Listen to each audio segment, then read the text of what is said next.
Is your OBS recording coming through silent?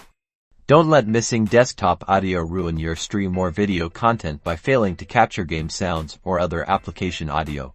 The fix is surprisingly simple and often overlooked. We need to ensure OBS is correctly configured to listen to your computer's sound output. First, open your OBS Studio. Navigate to Settings by clicking File, then Settings, or by clicking the gear icon if you have it visible. In the Settings window, select the Audio tab on the left-hand side here. You'll see a section for desktop audio.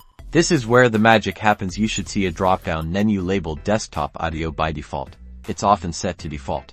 If you're not hearing anything, it's likely that default isn't pointing to your active sound output. Click this drop-down and select the device that your computer is currently using to play sound. This could be your main speakers, your headphones, or even a specific audio output. If you use advanced setups, the easiest way to check what your computer is using is to look for the speaker icon in your system tray or menu bar and see which device is highlighted as active. Once you've selected the correct device here, click Apply, then OK to save your changes.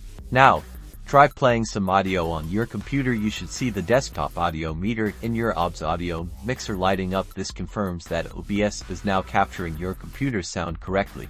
With your desktop audio now properly routed, your recordings and streams will be complete with all the essential sounds. Happy streaming and recording.